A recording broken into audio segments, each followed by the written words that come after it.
ناظرین، افلاطون اپنے استاد سقراط کے پاس آیا اور کہنے لگا کہ آپ کا نوکر بازار میں کھڑے ہو کر آپ کے بارے میں غلط بیانی کر رہا تھا۔ سقراط نے مسکرا کر پوچھا، وہ کیا کہہ رہا تھا؟ افلاطون نے جذباتی لہجے میں جواب دیا کہ آپ کے بارے میں کہہ رہا تھا۔ اس کے کچھ بولنے سے پہلے ہی سقراط نے ہاتھ کے اشارے سے اسے خاموش کروایا اور کہا کہ تم یہ بات سنانے سے پہلے اسے 3 کی کسوٹی پر رکھو، اس کا تجزیہ کرو اور اس کے بعد فیصلہ کرو کہ کیا تمہیں یہ بات مجھے بتانی چاہیے یا نہیں۔ افلاطون نے عرض کیا کہ یا استاد، 3 کی کسوٹی کیا ہے؟ سقراط نے کہا کہ کیا تمہیں یقین ہے کہ تم مجھے جو یہ بات بتانے لگے ہو یہ بات 100% سچ ہے؟ افلاطون نے فوراً انکار میں سر ہلا دیا۔ سقراط نے ہنس کر کہا کہ پھر یہ بات بتانے کا تمہیں اور مجھے کیا فائدہ ہوگا؟ افلاطون خاموشی سے سقراط کے چہرے کی طرف دیکھنے لگا۔ سقراط نے کہا کہ یہ پہلی کسوٹی تھی، اب دوسری کسوٹی کی طرف آتے ہیں۔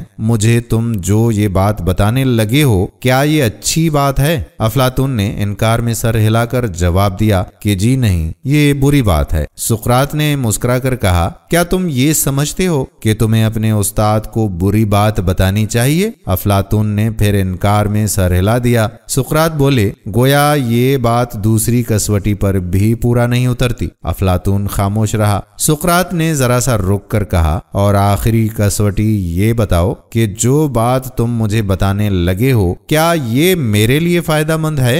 افلاطون نے انکار میں سر ہلایا اور عرض کیا کہ یا استاد، یہ بات ہرگز آپ کے لیے فائدہ مند نہیں ہے۔ سقراط نے ہنس کر کہا، اگر یہ بات میرے لیے فائدہ مند نہیں تو پھر اس کے بتانے کی کیا ضرورت ہے؟ افلاطون پریشان ہو کر دائیں بائیں دیکھنے لگا۔ سقراط نے گفتگو کے یہ 3 اصول آج سے ہزاروں سال قبل وضع کر دیے تھے۔ اس کے تمام شاگرد اس پر عمل کرتے تھے۔ وہ گفتگو سے قبل ہر بات کو 3 کی کسوٹی پر رکھتے تھے۔ نمبر 1، کیا یہ بات 100% درست ہے؟ نمبر 2، کیا یہ بات اچھی ہے؟ اور نمبر 3، کیا یہ بات سننے والے کے لیے مفید ہے؟ اگر وہ بات 3 کی کسوٹی پر پوری اترتی تھی تو وہ بے دھڑک بول دیتے تھے، اور اگر وہ کسی کسوٹی پر پوری نہ اترتی یا پھر اس میں کوئی ایک عنصر بھی کم ہوتا تو وہ خاموش ہو جاتے تھے۔ اور آج ہمارے معاشرے کو بھی اس 3 کی کسوٹی کی بہت ضرورت ہے، جہاں نکتہ چینی، چغل خوری، تہمت بیانی اور گمراہ کن باتوں کا